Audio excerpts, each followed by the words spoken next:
की वजह से ऐसा बोझ लगने लगा है जिसे आप अब उठाना नहीं चाहते। तो आप वो बोझ उतारना चाहते हैं, लेकिन आप पाते हैं कि ये बोझ ऐसा नहीं है जिसे आप अपनी मर्जी से उतार सकते हैं। आपको ये समझना चाहिए, जिसे आप अभी मैं कहते हैं वो यादों का एक बड़ा भंडार है। आपका शरीर जैसा ये है वो इसलिए है क्योंकि उसमें बहुत सारी जेनेटिक यादें हैं। आपकी नाक आपकी मां की तरह है, रंग आपके पिता जैसा है और शायद कुछ और आपके दादा जैसा है। ऐसा इसलिए है क्योंकि आपका शरीर पुरानी यादों का एक जटिल मिश्रण है। आपके शरीर में बहुत पुरानी यादें हैं। जिसे आप अपना मन कहते हैं वो 100% यादों से बना है। तो आप असल में यादों के एक बड़े ढेर हैं और ये यादें आपके भीतर अलग अलग तरीकों से आती हैं। आपकी 5 इंद्रियों के जरिए आती हैं, जो आप देखते हैं, सुनते हैं, सूंघते हैं, चखते हैं, छूते हैं। यादों को लेने के इन 5 तरीकों में से जो आप देखते हैं और जो आप छूते हैं वो सबसे गहरी यादें बनाते हैं।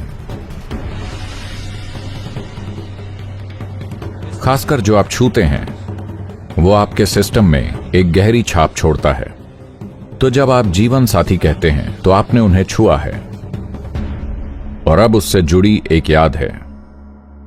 और अब तलाक मतलब एक तरह से आप उस स्मृति को मिटाना चाह रहे हैं और यह आसान नहीं होने वाला, कई कारणों से। लेकिन साथ ही यह निर्णय कि आप तलाक लेने जा रहे हैं यह दिखाता है कि किसी तरह आप उस याद को मिटा देना चाहते हैं। शायद पूरी तरह से मिटाना नहीं चाहते, लेकिन जो आपका जीवन साथी था, जो कई मायनों में आपके जीवन का एक हिस्सा था, वो धीरे धीरे किसी भी वजह से ऐसा बोझ लगने लगा है जिसे आप अब उठाना नहीं चाहते। तो आप वो बोझ उतारना चाहते हैं, लेकिन आप पाते हैं कि ये बोझ ऐसा नहीं है जिसे आप अपनी मर्जी से उतार सकते हैं। ये बोझ मजबूरन आपसे चिपका हुआ है। और जब कोई चीज आपसे चिपकी होती है और आप उसे हटाने की कोशिश करते हैं तो दर्द होगा ही। देखें, क्या आप अपनी मां को अलग कर सकते हैं अपने सिस्टम से? आप पाएंगे कि यह असंभव है। उसी तरह आपके जीवन साथी से जुड़ी यादें आपके भीतर बन चुकी हैं, जिन्हें आप बस यूं ही नहीं मिटा सकते। और अगर आप ऐसा करते हैं, चाहे मानसिक और भावनात्मक रूप से आप इसके लिए सक्षम हो, तो भी आप देखेंगे कि आपका पूरा सिस्टम एक तरह की पीड़ा से गुजरेगा। भले ही मानसिक और भावनात्मक रूप से आप इसे संभालने के लिए संतुलित हों, फिर भी आपका सिस्टम एक खास प्रक्रिया से गुजरेगा।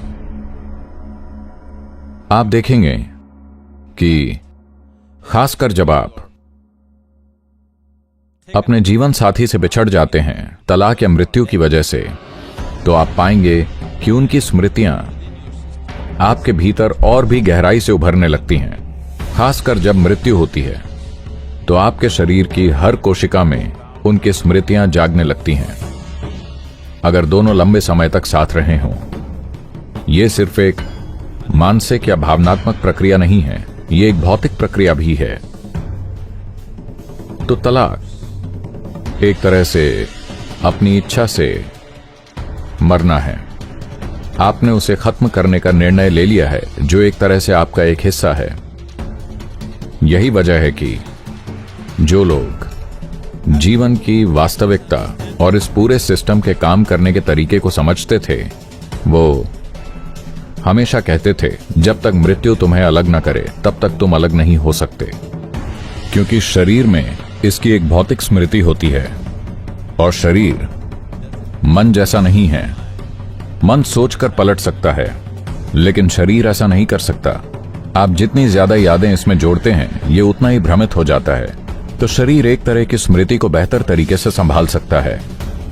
अब जब आपने तलाक का फैसला कर लिया है, चाहे जो भी वजह हो, मैं उसमें नहीं जाना चाहता, अगर इसे बदला जा सकता था तो सबसे अच्छा होता। लेकिन अगर आप ऐसी स्थिति में आ गए हैं जहां ये होना ही है, तो आपको ये समझना चाहिए कि तलाक का मतलब है आपने खुद के एक हिस्से को खत्म करने का फैसला कर लिया है, क्योंकि जिसे आप मैं कहते हैं वो बस यादों का एक भंडार है। Now, to how to conduct this gracefully? तो अब इसे शालीनता से कैसे किया जाए? ज्यादातर लोग सोचते हैं कि तलाक के बाद सबसे अच्छा तरीका है तुरंत एक नए रिश्ते में कूद जाना और वही संबंध फिर से दोहराना।